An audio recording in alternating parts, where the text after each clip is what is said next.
ได้แล้วลูกสาวอวยพูดอย่ามายิ้มลูกเคยเว้ย มีลูกสาวจักคนนะ ลูกเคยแล้วแหละ ยกกันไป ลูกเคยก็พ่อก็ว่าลูกเคยนี่ เคย เข้าใจ4 ล้านแล้วทั้งพอได้ซื้อหมู4 ล้านแล้วให้มันกินเขามาเข้าใจ8 ล้านพอแล้วซื้อหมูเนาะเขามาเข้าใจ4 ล้านแล้วเขาโทรไปโทรแล้วบ่แม่นแล้วเพราะว่าไปยำใจคือแล้วยันพอกพญามีญาตายนี่บ่แม่นว่ารถเซาอีมันเลี้ยงไม่เท่ารถเซานี่ไปเลี้ยง เลี้ยงพ่อปู่แม่ย่า ปัญญาวิญญาณ เบิ่งพ่อปู่แม่ย่าคนมักม่วนเนาะพอน้องดวงใจคนมักม่วนฟังเพลงต่อกันเอาก็ได้นี่พี่น้องเนาะถ้ามื้อใดน้องดวงใจเฮ็ดแล้วก็โทรหาเด้อจะได้ซื้อของกินเล็กๆน้อยๆ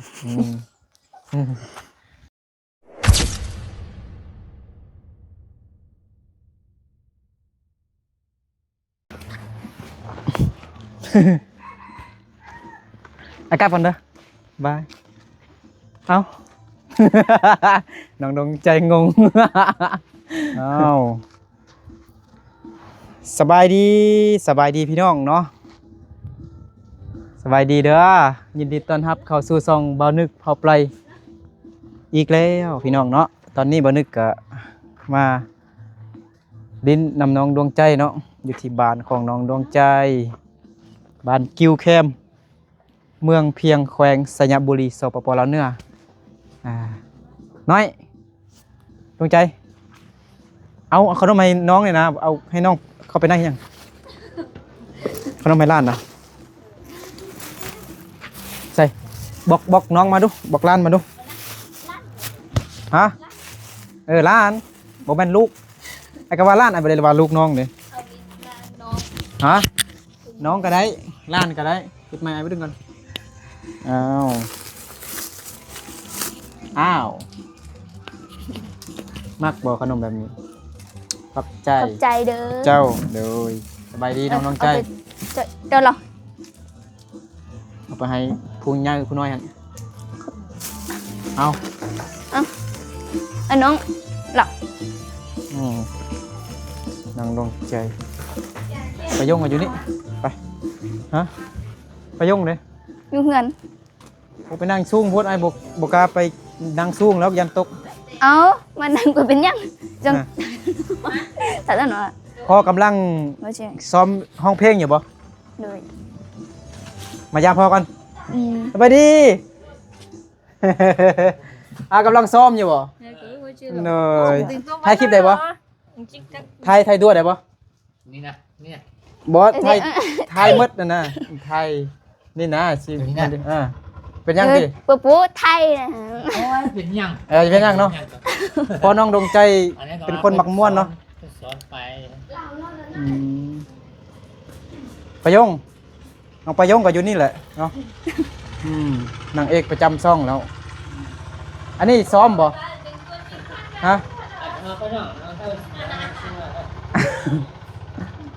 พ่อบ่ค่อยได้ยินฮะพ่อบ่ค่อยได้ยินพ่อบ่ค่อยได้ยินบ่มันนี่ก่อนสีลมน้ำบ่อยากได้ลูกเคยเหรอนะอ้าวเห็นได้หรือเปล่าได้แล้วลูกสาวอวยพูดอย่ามายิ้มลูกเคยเว้ยมีลูกสาวจักคนนะพูดเดี๋ยวแล้วคนเดี๋ยวเอาเพราะมันยังแต่ลูกสาวละอันนี้ลูกสาวลาบ่อันนี้ลูกสาวกกผมแม่อันนี้ยอกซื้อเพื่อนคนนี้ยอกด่าซื้อแม่นบ่ด่าแปลว่ายอกกันบ่ด่าซื้อไปยงตัวยอกซื้อยอกยอกเล่นกันอันนี้เป็นล้านแหละเป็นล้านเศร้าแล้วโดยอันนี้มันล้านเนาะนี่ก็ล้านน้อยอันนี้ไปยงนี่ก็ล้านนะคนนี้ก็ล้านเป็นล้านเศร้านามสกุลล้านซ้ายนามสกุลเดียวกันบ่มงชงบ่คนนี้มงชงคนนี้เป็นมงเล่าอันนี้เพื่อว่าลูกสาวไปเกิดบ่นะเห็นนะนั่นได้ก็คือกับลูกสาวนี่นะไปเกิดเป็นล้านคนน่ะไปยงนี่แม่นมงเล่าบ่มงชงมงชงเดเมไปยงแม่นมงเล่า แม่เป็น อ่ะ แม่ แม่ เป็นเอื้อยวันนี้แม่เราเป็นเอื้อยถ้าว่าเป็นลูกสาวเขาบ้าน เอ เนาะ อโดย ถ้าว่าเป็นลูกสาวไปเกิดมันเป็นหลานสาว อ่า พวกนี้เป็นหลานซ้ายเป็นสาย ๆ เกิ ลาน ด ทราย รู้สึก แล้วล่าเนี่ยเป็นมงหยังมงเหล้าบ่มงเหล้าเนาะมงเหล้า เล่า เนาะ กันเลยตัวหลานซ้ายเนี่ยเป็นเสียงเล่าประมาณนั้น เขาเอาอันนามสกุลตามพ่อบ่ มันบอก มาน้องเราเนี่ยเมื่อเรานี่ลูกสาวเนี่ยไปเป็นผู้อื่นเนาะเป็นสิ่งเนาะคือว่า ประโยคที่เหยียบไปนึง เจ้านะไปนำเจ้าจะไปสิ่งยังก็เป็นสิ่งเจ้าไปเลย แม่นสมมุติเนาะลูกนี่เป็นมงย่าง เออ มันบอกมงย่างแล้วก็ลูกเกิดมาแล้วก็เป็นมงย่างหมดมงย่างหมดเอาตามพ่อ ไม่นั้น เอาตามพ่อเนาะ เขาเป็นลูกชายคือเราเป็นของเราสิแล้วเอาพวกเอาเมียก็ไปเป็นของเราหมด ของเราหมด เออ โดย เป็นเส้นเพิ่นเส้นมันไปเอาของเขาไปเป็นของเฮา โดย ของเฮาไปเป็นของเขานะ โดยโดย คืออันนั้นแหละ พอน้องดวงใจ เออ ซื้อหยังก็บ่ฮู้ซื้อเถอะ กวนเรา ซื้อกลัวเหล้า เออ ซื้อกับม่วนเนาะคนก็รอเนาะ คือว่าซื้อนี่เป็นว่า บ่ยังบ่ได้ยินดี ซื้อเป็นกัวนะ โดย สกุลเป็นสิ่งเล่าเลยนะ สิ่งเหล้าก ลัวเหล้า เหล้ากลัวเหล้า กัวเล่าสิ มงเหล้า ตรงนี้ก็เป็นร้านเศร้าเนี่ยเป็นใช่ไหม ลูกสาววันนั้นสาว ลูกสาว ลูกสาวก็เป็นสิ่งเล่า ตลกเดี๋ยวแล้วอันพ่อจักปีแล้วก็ ไปนะ50 ปีแล้ว 50แล้วอันยังนุ่มอยู่ได้เนาะ โอ้ยยังไม่เท่าแก่เลยมัน บัดลูกนี่26ปีเสือแก่แล้วเด้เท่าเลย ว่าเป็นมีลูกเคยมีลูกเป็นเพอใส่พวกนี้เป็นผู้ที่6ร้านเศร้า โดย 4เศร้าแล้วก็ต้องซ้าย น้องลูกสาวยังบ่อยากได้ลูกเคยเถอะเนาะ ยักได้ ได้แล้ว เดี๋ยวหาลูกเศร้าไปยักได้ใช่ ลูก ยังเฮียนอยู่ พ่ออยากได้แล้วเนาะแต่ว่าลูกสาวยัง เฮียนอยู่ 2-3 ปีเนี่ยมันจบหมด7 จบมา7ก่อน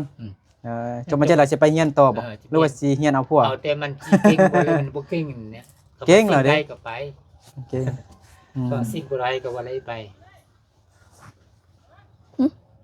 ไอ้บอกหาน้องเอาตังค์มา เอาตังค์มาให้ ให้ดังเลย ได้ แม่นก็ขอยังเอามากินน่ะคือว่าเอาตังค์มาให้เคยสิ เคยแล้วน่ะ ยกกันไป เคยก็พ่อก็ว่าเคยนี่ เคยพอน้องดวงใจเอิ้นลูกเคยให้ไปนึกบ่นึกแล้วบ่นี้โดยยกแม่นยกกันหมดกันไป เอาไม่จบ ค่าดองแพงบ่ชาวมงน่ะต้องถามพ่อเนาะค่าดองนี่ บ่มีเป็นใครล่ะ แม่นแล้วปนเนี่ย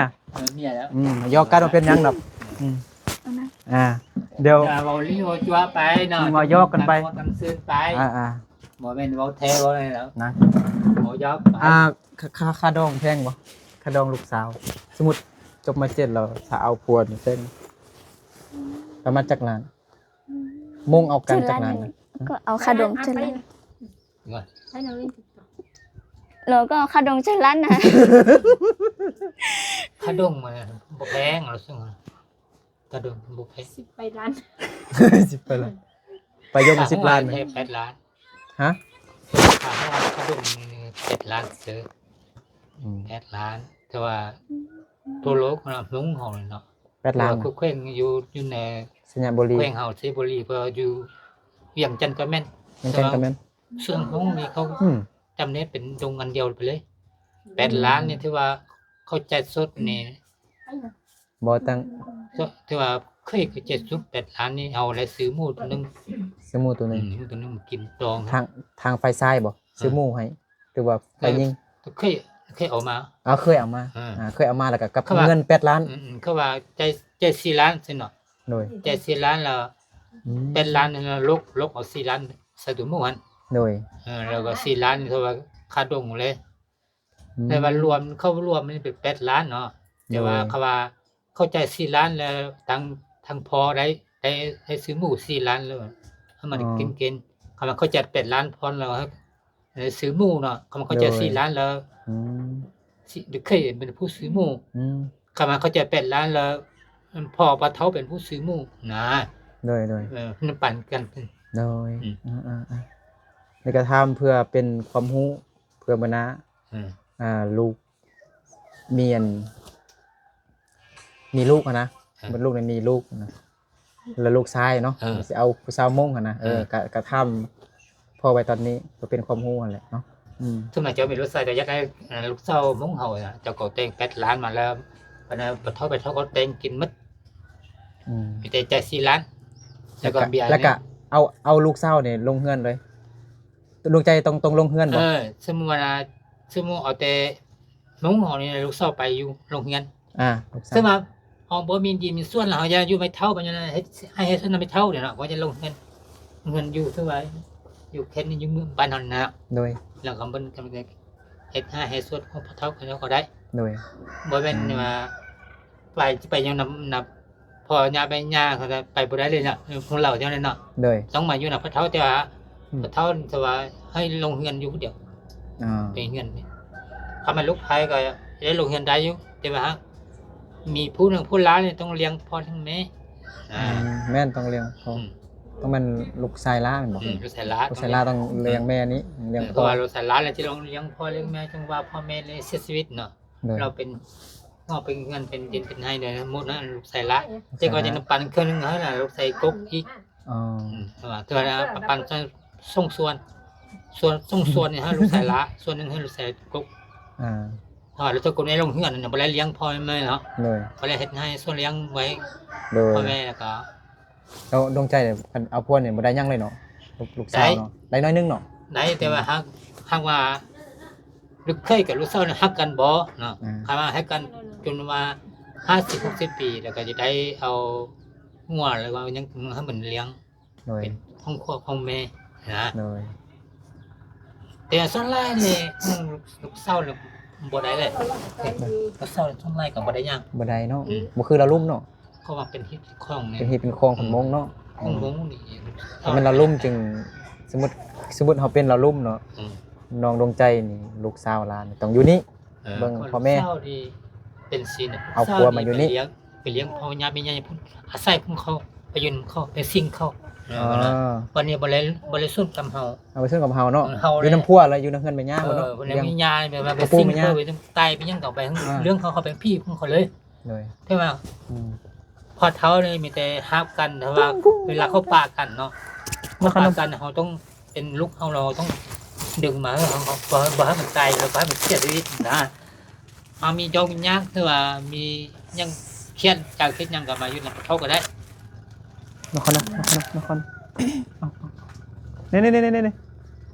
คร พอเท้าจะหาเงินเป็นก้อนให้ลูกสาวนี่ก็ให้บ่ได้เพราะว่าเขามีพ่อมีแม่แล้วเขาแบบไรเขาหักแม่หาแม่ของเขานะ โดย หาแม่ของเขาคันเขาให้เขาแล้วเอาให้เป็นก้อนให้ลูกสาวหักพอเท่าไปเท่าเราบ่แม่นแล้วเพราะว่าไปยำใจคือแล้วยานพ่อญามีญาตายนี่บ่แม่นว่าลูกสาวอีมันเลี้ยงไม่เท่าลูกสาวนี่ไปเลี้ยง เลี้ยงพ่อปู่แม่ย่า ปัญญามีญา เบิ่งพ่อปู่แม่ย่า อาศัยของเขากิน เอาใส่ของเขาเนาะโดย มันบ่แม่นว่า ฮิตของมง ลูก เป็น แท้ แบบนั้น แต่ว่าบ่เป็นเลี้ยงเฮาแต่ว่าเขาว่าเป็นสิ่งมันที่ว่าเป็นฮิตของ นี่ฮิตเป็นโครงคนมงเขาเนาะโดย ตั้งแต่พ่อปู่แม่ย่าแต่ติกี้แต่ก่อนเนาะ โดย เขาต้องเว้าในนั้นมาให้ โดย ลูกให้หล้านมาฟังเขาก็อักใส่นะอันนี้บอกต้องนะไปตลอด โดย อืม พอน้องดวงใจนี่เคยไปทำงานอยู่ประเทศไทยเนาะบ่ได้เงินหลายบ่ได้มา ป จาก ระมาณ แซ่น ลูกเคยนี่ไปผมแต่ว่าพ่อนี่ประมาณอยู่40 ล้าน 40 ล้าน2คนกับแม่บ่ แม่ต้องเอาไป3 เดือน อ๋อ ไปได้3 เดือนเท่าไหร่ เอาแม่ว่าไปเดือนปีนึง พอไป3เดือน ก็เอาไปกันเนาะ ไปกับ ไป2-3 เดือนกันมาอยู่บ้าน อ๋อ2-3 เดือนแล้วกลับมาอยู่บ้านกลับไป ไป อีก 2-3 เดือนกันมาอยู่บ้านครับว่าจะเรารวมเป็นปีนี้ได้แสนนึงก็ 10,000 ชั้นเรา3 เดือนนี่ 2-3 เดือนนี่ได้ประมาณจากล้านกลับบ้านนะ เพราะว่าเขาไปได้3 เดือนนี่ได้เงิน55,000เนี่ย55,000เนี่ยเขามาได้เงินเราได้ 30ปลายล้านเนาะ 38 ล้าน 30ปลายแม่น 50,000 เขาไปส่งเทื่อน่ะปีนึงเขาไปส่งเทื่อเที่ยวทำอิฐเอาไปมาได้45 ล้าน45,000เนาะวันนี้เอามา 40,000 ไว้ให้ลูกให้ล้านเขาเนาะแล้วก็เฮ็ดให้ส่วนนี่ก็ติงกินเฮ็ดให้นาถ้า40,000 45,000นี่คือว่าเขาใจหมดแล้วนี่กลางปีเนาะ โดย แล้วก็สุดท้ายปีแล้วไปแล้ว3เดือนแล้วก็ได้55,000มา อ่า มา 55,000 เอ เนาะ อกัน หลายๆแล้วเนาะ เออ ลูกอยากไปอยู่แต่บ่ฮู้วิธีสิ ลูก ไป นี่ แนวใด ไปบ่ได้ถือว่าไปเป็นพนักงานบ่ อืม เราเป็นพนักงาน บ่เป็นพนักงานประชาชน ส่วน มาเลาะไทยคลิปลินสิก็ให้ FC อยู่ทางประเทศไทยหมดแหล้วเบิ่งนี่ลูกเคยมากำลังเบิ่งอยู่เคยอยู่ประเทศไทย ได้ กำลังเบิ่งลูกสาวอีพ่ออยู่ เป็นอะไรก็ได้ ลูกก็เคยไปเรียนอยู่เวียดนาม 5 ปี เวียดนาม แม่นแต่บ่อยากไปเฮ็ดเวียกนำรัฐปานใด ถ้าประเทศเวียดนามนี่คือว่าเงินตกตามด้วย เงินน้อยกว่าเงินกีบหน้อยหนึง น้อยกว่าเงินเกต 10,000 กีบก็10,000 ดงก็เป็นเงินกีบเท่ากับประมาณ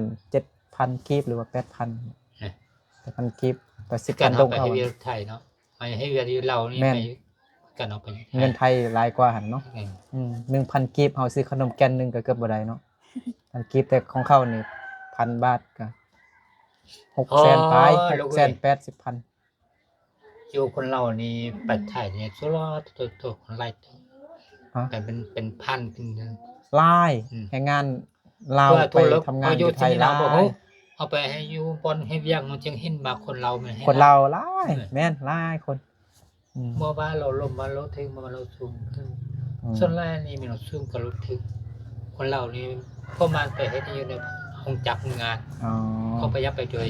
ตอนพ่อกับแม่ไปเฮ็ดเวียกอยู่จังหวัดหยัง เมียนแม่น ไปเฮ็ดเวียกอยู่จังหวัดหยังจังหวัดอาชีพ เฮ้ส่วนนี้ทำไมให้ บอกว่าอยู่จังหวัดหยังจังหวัด จังหวะชื่อ แขวง จั แขว ง ง ห ห วั ยั ด ง นะ จังหวัดหยัง ไปนครไทยก่อน ฮะ จะหูนครไทยก่อน กรุงเทพบ่ โบแม่นมอน ฮะเดี๋ยวน ครไทย เดี๋ยว แต่ว่า สิบอกพอเด้อมีจังหวัดอยู่ติดชายแดนอยู่ อายุ ติด ที่ ชาย แส แด ด น งแนะน จังหวัดเลย จังหวัดน่าน จังหวัดพิษณุโลก ำอยู่ จังหวัดเชียงรายบ่จังหวัด บ่ ไหน แม่นเขาอยู่จังหวัดพิษณุโลกแต่ว่าอยู่ตัวเมือง ตัวเมืองบ่ ตัวเมืองนี่เขา กรุง ว่า เทพ ตัว เข้ามา มือง กรุงเทพเดี๋ยวแม่น อยู่ตัวเมืองนี่เขาว่านครไทย นครไทยสิ นครไทย อ๋อ แต่มาอยู่เขตพิษณุโลก อ๋อ อืม มัน ไก่ มันขึ้นกับพิษณุโลกเนาะ อืม อ๋อ ไกล จังหวัดพิษณุโลก เมืองเลยไป โดย เอ้ย แล้วเฮ็ดเวียกหยังปลูก เฮ็ด ผักปลูกสวนบ่ สวน เออปลูกผักปลูกสวนแล้ว ปลู นี่ กผัก ปลูกสวนเออปลูกผัก เก็บผักเนาะ อ บ่ เก็บผักปลูกผักเป็นผักคัดกะหล่ำปี เฮ็ดเวียกแบบนี้ต้อง อืม ต้องดูมันขยัน เพราะว่าถ้า คือพอน้อง เฮ็ด น้ำใจ อะไรอันเดียวน่ะ ได้เงินหลาย เพราะว่าประเทศอื่นนี่บ่คือประเทศเฮาเขาบ่เฮ็ดเขาเฮ็ดนาเนาะอาศัยเขาเฮ็ดสวนมาซื้อกินนะ โดย มาซื้อกินแล้วเขาบ่ได้เฮ็ดนา โดย เข้าไปแล้วก็ไปสวยเข้าปลูกผักปลูกหยังพุ่น โดยโอ้ดีแล้วเด้ นี่ จักไปอยู่อันนี้ก็สิไปพวกเนี่ย ไป ไปนำกัน แต่ยังบ่นั่นเถื่อ ลูกเคยเฮาไปก่อนนี่ลูกเคยเฮาไปกันเนาะไปก่อนเขาไปเก็บมะขั่นน่ะ เอาเก็บมะข้ามอยู่ไส มะขั่นอยู่ในเมืองเลยนะ ในเมืองเลยนี่นะ เออ เอ้ามันกินอยู่น้ำเข้าบ่ กินน้ำข้าว กินน้ำเข้าอยู่เข้าเลยเนาะกินน้าเลยเนาะ ก็กินนายอยู่ เดี๋ยวโลเท่าไหร่มะขาม โล เก็บมะ นึ ขาม ง จักบาท โลนึง 8 บาทบ่ ลืมเลยโลนึงเท่าไหร่เอาก็บ่ได้ถ้ามาว่ามื้อนึงก็ได้4-500จังซี่นะ 500 500ก็ได้3แสนแล้วเด้ ไม่ได้แต่ว่าเอาแต่มาเอาไปเขาส่วนเขาเนาะมื้อนี้เอาไปแล้วส่วนสำคัญก็ว่าเป็นไร่ก็สุกไร่ก็ได้ไร่ แม่นสุขหลายหลายเนาะ เอาไปเก็บนี่ว่าสุกน้อยก็ได้น้อย โดย คือนั้นนะ โดย ก็คือเฮ็ดให้ส่วนก็คือเอาไปทำงานเฮ็ดให้ส่วนนี้เข้าไลฟ์เป็นมื้อนี้เอาไป1ชั่วโมง2ชั่วโมงก่อนแล้วแต่ก็ได้350เอาเก็บ โดย นี่เนาะแต่รอแต่เครื่องเข้าไม่ไล่เป็นน้อย อืม มื้อเขาบ่ได้ไปก็ได้สิเงิน โด บ่ ย ได้ไปก็ได้เงิน โอ้ยคันเว้ามาก็อยากไปหาเงินแล้วบัดนี้ไปน้องดวงใจ ไปไทยเฮา ไปหาเงินอยู่ไทยได้เงินดีได้เงินหลาย เอาก็ว่าลูกเศร้าเลยคำว่าเฮียนยังสิพาลูกเศร้าไป เออติดเฮียนอยู่เนาะ เฮียนนี่ยังพาเฮียน 3 ปีเออพอดี17 ปีเนาะ เออ จบมา7 17อ๋อ18 อายุมัน เดี๋ยวนี้จักปีหรอ14บ่ สี่ 14อยู่ม .4 แล้วก็บริษัทปีบริษัท 15 16 17 ปีอ่า 7 ปีนี่ก็ 18 ปี 18 ปีก็ได้ไป จึงได้ไปติ ใครมาบ่ได้เรียนต่อก็เลยไปเรียนต่อก็สิไปเรียนต่อ อืม ที่ว่าซั่นน้อยๆไปเรียนต่อลูกเอ้ยแต่ว่าเฮานี่คนบ่มีเงินไปเรียนต่อบ่ได้แต่ว่าเฮาไปได้ โอ้มีแล้วพอนะยังก็มีวงดนตรีก็มี อ้าวมีก็มี เออ กำลังมีน้อยๆเนี่ยบ่ได้ใหญ่เท่าไหร่ ใหญ่เถอะอ่า เพราะว่าจะให้ลูกชายนี่ประมาณปีหนึงต้องปิดต่อยนี่ พอบ่ไปเฮ็ดเวียกบ่บ่แม่นรบกวนนี่พอบ่ ไปเลยดิ สิเฮาลือ có mù hết lửa chứ có mù con à ได้เขาก็บ่เห็นหยัง เฮ็ดหยังอยู่ลิ้นน่ะมื้อนี้นะ จะอยู่นี่ เมื่อกี้เห็นน้องดงพอน้องดวงใจกำลังซ้อมลิ้นเพลงอยู่เนาะ ว่าสอนที่ว่า เพลงหยังเพลงลิ้นอยู่เมื่อกี้น่ะเพลงมงบ่หรือเพลง เพลง ลาว มง เพลงมงน่ะอ่ากูเงียก็กูเงียก็เห็นเนาะเอออืมพอสิไปหยังเนาะ หาย ไป เงิน สิไปแบกไม้บ่ ไว้มื้อนี้ก็บ่ได้เป็นหยังแล้วมื้อนี้อยู่เงินก่อน ไม้กับเพลงเนาะ ว่าที่เขียนนี่จะเฮ็ดเงินครัว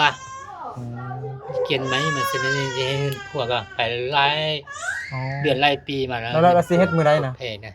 เพื่อลูกสิได้มาช่วยนะ gỗ nó สิมายกไม้สิมา เออ แป้งงานนำนะมื้ออื่นน่ะมื้ออื่นน่ะ บ่ฮู้ว่าจะเฮ็ดมื้อใดถ้าคิดว่าจะได้เฮ็ดสิบ่ได้ว่าจะเฮ็ดมื้อใด เฮ็ดบ่ได้หรอกให้น้องดวงใจโทรมาบางทีได้ช่วยเฮ็ดก็ได้ ทำมาให้มาโลนี่เฮ็ด เพื่อแป้งนัวให้ สวยก็ได้ บางทีลูกบางทีตอนพอสิเฮ็ดเฮือนครัวบางทีลูกอาจจะซื้อเกลือแป้งนัวอิหยังมาให้เฮ็ดกินนะแต่งกินซื้อซีนมาหานะ เออ เออเฮ็ดบ่ได้ก็น้องดวงใจโทรมาน้องดวงใจปิดเน็ตตลอดมื้อนั้นพ่อไปอยู่เนาะไปซอกฟืนนำลูกชายแม่นบ่ลูกก็ซื้อซีนมาโลนึงให้อันลูกสาวนี่เฮ็ดกินเฮ็ดได้ป่ะ เฮ็ดกินเป็นอยู่ อยากเขาก็ไปมาอยู่มาหาแค่ไหน ใส่เกลือแป้งนัวซื่อๆได้มื้อนั้นเนาะแซ่บคันก็ใส่หยังหลายเด้อโอเคเออนั่นแหละโดยขอบใจเด้อ ครับ เป็นคนมักม่วนเนาะ พอน้องดวงใจคนมักม่วนฟังเพลงอันยังเลาะลิ้นอยู่แถวนี้ก็ได้เนาะดวงใจไปยงอกหักพี่น้องเนาะบ่โศกเศร้าอยู่ทางล่างนี่สบายดีก่อนยังบ่ได้สบายดี FC ก่อนโดยดวงใจเด้ทายสบายดีดวงใจมา sợi đi เฮามาแป้งเฮือนในครัวน้องนี่นะนี่มื้อใดอันนั้นเราโทรบอกอ้ายเด้อบางทีอาจจะมี FC เพิ่นใส่เกือบได้แม่ อ้าวโอ้ยเหยียบเพื่อนจังได๋เป็นพยาธิเด้ có sao ạ cái món trộn sao có อันนึกอยากฮู้ว่าพอน้องเอิ้นเคยหายเมื่อกี้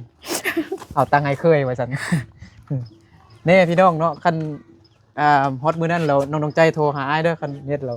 อาจจะมี FC ช่วยซื้อของกินเฮ็ดกินในมื้อที่น้องสิเฮ็ดเฮือนครัวหั่นนะโทรหาอ้ายเด้อนี่เฮือนครัวของน้องดวงใจก็สู้ชีวิตแฮงพี่น้องเนาะเห็นบ่นี่น้องดวงใจสิยังก็เอาเฮ็ดเป็นไม้ดีๆเลยเนาะบัดนี้เนาะเห็นบ่เศร้านี่เอาแต่ซ่องเศร้าบ่หน่อย ฮะ เกาะมานี่ซื่อๆติแม่นบ่ bố hú đấy นี่มีแต่ซ่องเศร้าหั่นแม่นบ่แม่นบ่มีซ่องเศร้าหั่นแม่นบ่น่าจะแม่นเนาะแม่นแล้ว men บ่ซ่องเศร้าก็ได้อยู่นี่น่ะนี่เกาะมาพี่เด้คืออยู่ทางหน้าของนึงของอันแม่นเฮ็ดซ่องเศร้าซื่อๆนี่ก็3เศร้านี่เศร้าต่อกันเอาก็ได้นี่พี่น้องเนาะถ้ามื้อใดน้องดวงใจเฮ็ดก็โทรหาเด้อจะได้ซื้อของกินเล็กๆน้อยๆให้น้องดวงใจเฮ็ดกินให้คนงานเฮ็ดอันนี้บางทีไอ้บ่ได้มากสิฝากมาเฮ้ฝนตกนี่นะเปียกหมดแม่นบ่ men นั่นเปียกมื้อนี้เฮาสิเฮ็ดหยังเนาะสิเต้นบ่ฮะ Anh nhìn tới thằng anh cho tôi sushi tao, một con ăn rồi. อาจีให้ลุมเปล่าจะให้ลุ ไอ้ มมง เบลอเลย ให้ลุมเปล่าบ่ต้องเว้าภาษามงโอ้นี่พี่น้องเนาะเบิ่งเลยอันนี้มันไม้5คูณ10แล้วก็ไม้5คูณ15พี่น้องเนาะเบิ่งมีแต่ซ้ำนี้แล้วก็กับอันซองเศร้าหันแม่น้องดวงใจว่า6 ล้านกีบพี่น้องเนาะประมาณ9,000บ่แม่นเด้แม่นแหละ 9,000เกือบฮอดหมื่นเด้9,000 กว่าบาทนี่แหละพี่น้องเนาะน้อยเดียวซื่อๆเด้5คูณ15ก็มีแต่จักตัวหนึง1 2 3 4 5 6 7 8 9 10 11ตัวซื่อๆเนาะอันนี้มันคิว1บ่6 ล้านพุ่นพี่น้องเนาะโอ้ความแพงคันสิเฮ็ดเฮือนให้น้องประยงนี่เฮ็ดจังได้เนาะมันแพงจังซี่เนาะไม่นี่เนาะแต่ก็ยังบ่ทันมีงบเถอะดอกเนาะสิเฮ็ดเฮือนน้องประยงมีแต่ท่ามไว้ซื่อๆเนาะมีแต่ท้าไอ้นึกถึกเลข800 ล้านพุ่นแหล้วนี่สวยมื้อนี้ก็สิมาทำค่ารถไทยสิปรับหน้าดินบ่ปลุกเฮือนให้น้องประยงเด้เนาะแต่ก็มาลิ้นน้ำน้องดวงใจเบิ่นนึงก่อนเนาะพอน้องเป็นคนมักเว้ามักม่วนเนาะเป็นคนตลกเมื่อกี้ก็เอิ้นเคยให้เบานึกพี่น้องตกใจหมดเลยซาลีเกือบตีเบานึกเนาะอีหยังเขาเฮ็ดอีหยังพุ่นนั่นน่ะพิธีหยังบ่ฮู้ สีเศร้ากันนะ เด้อแม่น้องใจ นี่ สบายดี แล้วมื้อได้เฮ็ดแล้วก็โทรหาลูกก็ได้บางทีลูกอาจจะได้ซื้อของกินมายังเล็กน้อยให้เด้อเป็นซีนหมูอีหยังหั่นนะให้เขากินหั่นนะตอนเฮ็ดหั่นนะให้ดวงใจโทรหาเด้อโดยคือบ่มีบ่วงอยู่หลังคาจังนะ อัดดวงใจ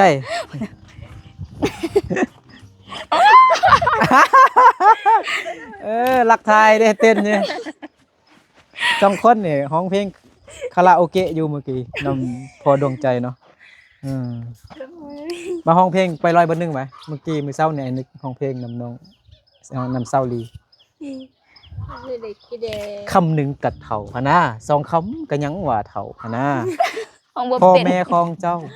บ่เว้าบ่บอกสอนว่าห้องอายห้องกี่คำดีๆห้องเหียห้องป่าหั่นนะเพลงนั้นน่ะเคยฟังอยู่บ่ เคยฟังติ ห้องบ่เป็นบ่ ด้วย มีแต่เต้นใน TikTok มันบ่มานี่ดวงใจถามนี่เขาเฮ็ดเพื่อหยังนี่นะฮู้บ่อันนี้นะผู้ใดอันเฮ็ดอันนี้นะพ่อบ่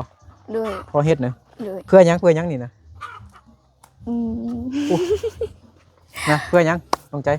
เขาเฮ็ดอันนี้เพื่อหยัง เพื่อให้มันเฮง ถูกต้องเพื่อให้มันแห้งแห้งแล้วก็เป็นฟืนเนาะ ด้วย เอามาพาเฮ็ดฟืนเนาะอันนี้น้องดวงใจเฮ็ดบ่ตัด ด้วย บ่เอาผู้เดียวบ่นำแม่ แม่ เด้ออันนี้บ่ทันได้มาช่วยซ้ํเนาะ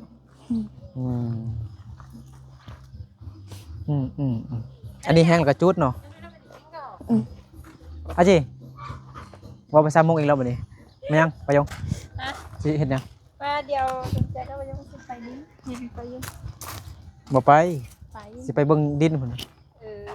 สิไปถามรถไทยเขารถไทยอยู่ทางใดอยู่แคมป์ทางมื้อนั้นพุ่นบ่ โดด แม่นคันนั้นบ่อ๋อ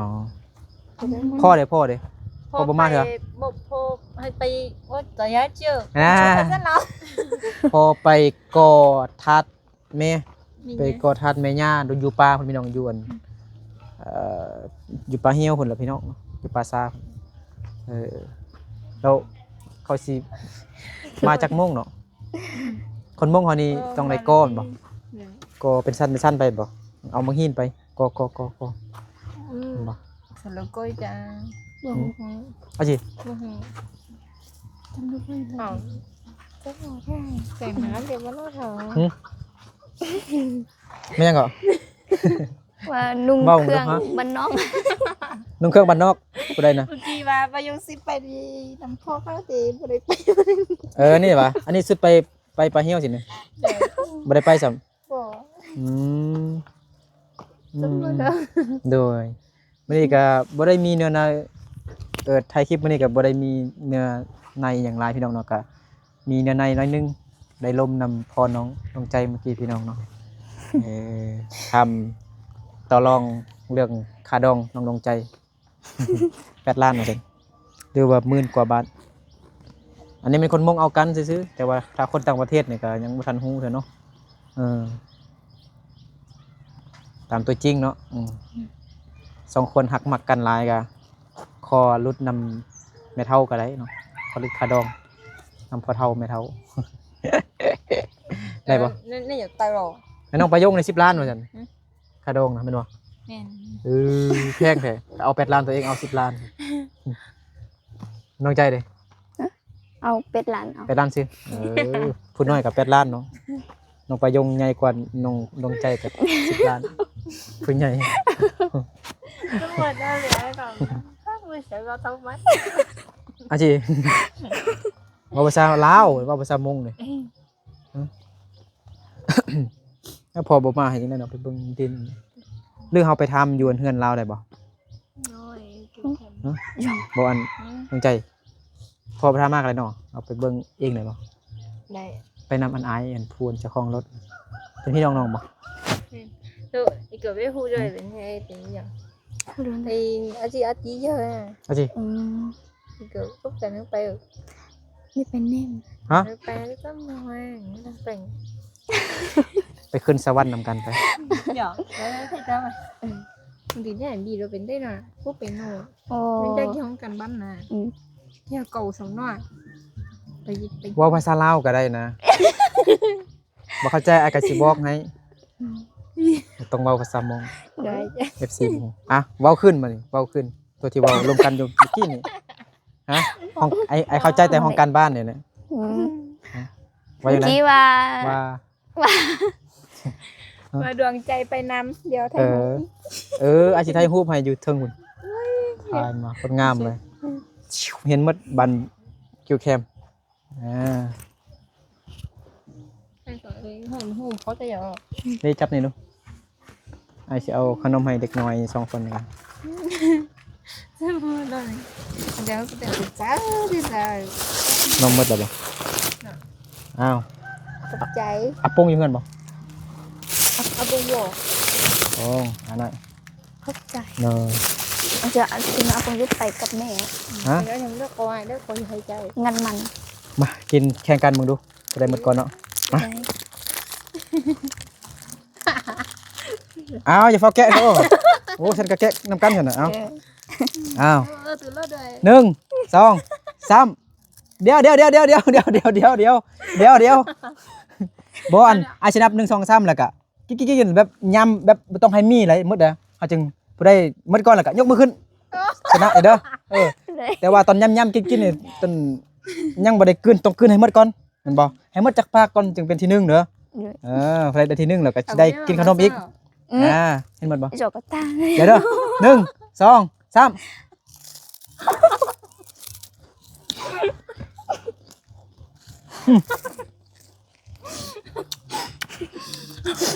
เอามันก่อนนะเอาอะไรหมดก่อนเพราะฉะนั้นอยากขนมกินนิ้วน้องเลยมั้ง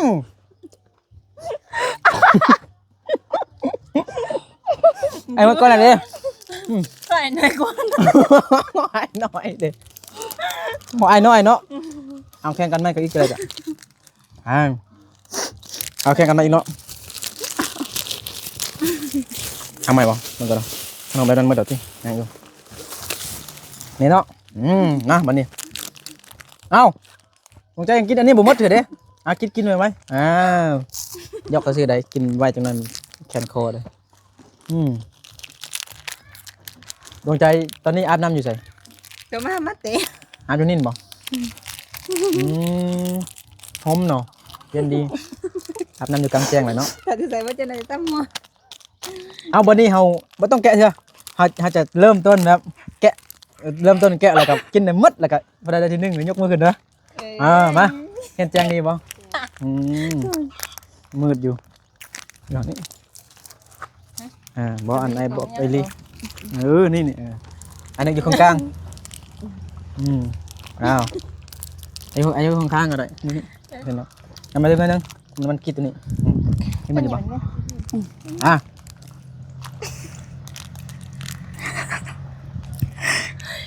หนึ่งเดี๋ยวฮอต3แกนะ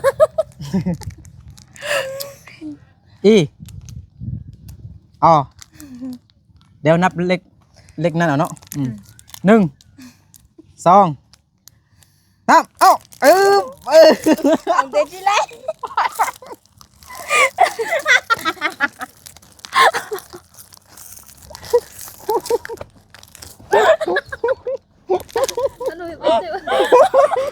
กันมั้งเหรอเนาะเอาหมดอะไรทีนึงเอาบงกล้องมองกล้องโอ้มีน้ำคันคอไปยกเอากินมันไปยกเอากินคอยงูฮะ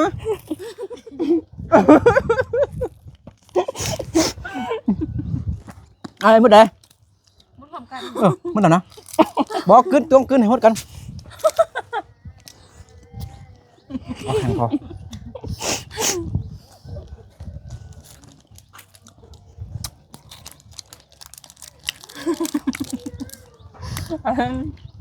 โอ้ยจำคำอยู่ไอ้มดแล้วไอ้มดอะไรเนี่ยงานอันที่1ดวงใจอันที่2เอาไปยกอันที่3เอาไหมมาดิเอาเทเลยเอาไปยกนะลิ้นจอยอยู่นะเอาขนมอันนี้มาดิเนาะเอาขนมไข่มาดิเอาถ้าไปกินน้ำก่อนดวงใจกันไอ้จ้องไอ้แม่เด้อต้องอันนี้มันกีฬากินขนมแข่งกันก็ต้องเฮ็ดแต่แท้โอ้ยปะยงอ่ะบ่ต้องอายเฮ็ดแต่แท้เลยตั้งใจมาต้องเฮ็ดแต่จี้อยู่ก่อนมาให้หมดได้บ่ไอ้นับ3 ฮอต 1เนาะ3พร้อมแล้วบ่3ไปยงกินน้ำแล้วบ่กินแล้ว3น้องเด้กินน้ำแล้ว3บ่ต้องหัวได้กินแท้ตั้งใจแท้มื้อนี้เนาะบ่ได้ที่1เราเอายังหมดหลังบ้านเนาะขนมก็หมดแล้วไอ้มีน้ำให้จังหน่อยน้ำมะพร้าวให้เด้อเด้อ3 2 1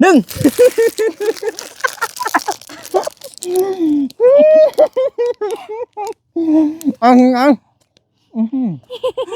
ผมอันนี้คือว่าหน้าเหรอยกแถวมาอังเต้ลื่นเลยนั่งอังเต้บักนั่งทำพี่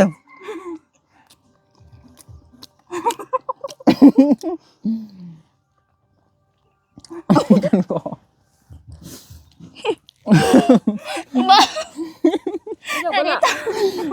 มาได้หมดเลยฮะเนี่ยบ้าง่ายมาได้หมดก่อนไปยังหมดแล้วไปยังหมดก่อนลงใจเดียวหมดแล้วยังอยู่โอ้ได้ที่ช่องแล้วสนะฮะงานบริเอาให้เอาได้สิคนนี้ติดตามเลยเอากินน้ำมันนี่ก็ได้เอากินน้ำมันนี่ก็ได้เอาก็ได้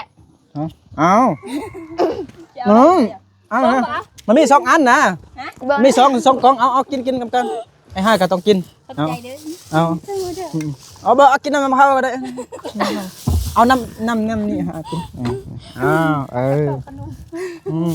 แกะเลยปึ๊บค่อยมันต้องแกะทิ้งไปแล้วตัวนั้นจังมันบาดมือนะเอามาแข่งกันบ่ดีเอากินน้ำแข่งกันเลย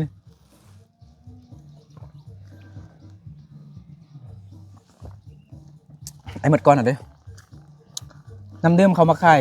อยู่นี่จักพันน้องใจฮะเอตาลี ฮะ11โอ้ยบาทนายเพิ่น10,000มีกระตักเงียบบ่ป้ากระยุ่งนี่ดวงใจนี่ทิ่มเฮียสะชายไปเลยนะฮะนั่นน่ะห้อยกุกไม้พุ่นน่ะเต็มเงินอะไรบ่ได้นั่นนี่โอเคมื้อนี้ก็ลินเกมนำน้องประโยงกับน้องดวงใจม่วนแฮงน้องเอาต่อไปก็บ่นึกก็สิไปทำราคารถไทยสิปรับดินให้น้องประโยงกับพี่น้องเนาะโอเคเอาเดี๋ยวเฮาสิลาไปก่อนเนาะคลิปนี้ลาไปก่อนพี่น้องเนาะเอาเป็นจังได๋ เนี่ยเดี๋ยวจะ ฮะม่วนบ่ ม่วน มื้อหน้าอ้ายซื้อมักไม้มาก่อนหรือว่าซื้อขนมทงใหญ่หั่นนะทง10,000ปึ้งกินมันมีแป้งได้บ่แล้วก็หน้าดอนหมดโอเคพี่น้องเนาะเอาอยู่ดีมีแห้งเบิดสุขุสุคนเดี๋ยวคลิปนี้เบานึกกับน้องดวงใจน้องประยงกับขอลาพ่อแม่พี่น้องเบิดสุขุสุคนไปก่อนเนาะอาสิเว้ายังให้ FC ได้บ่สิฝากยังให้ FC ได้บ่ จะให้เจอ ฝากติดตามนะเว้าไป ปฏิตาม ติดตาม โอเคบ๊ายบายไปก่อนเนาะมื้อนี้ม่วนแฮงพี่น้องเนาะได้ลมนำพอน้องดวงใจได้ทำขาดองเลยแล้วก็ได้เล่นเกมเนี่ยพี่น้อง เอาเจอกันคลิปต่อไปพี่น้องเนาะบ๊ายบายบาย โอ้ท่านน้อย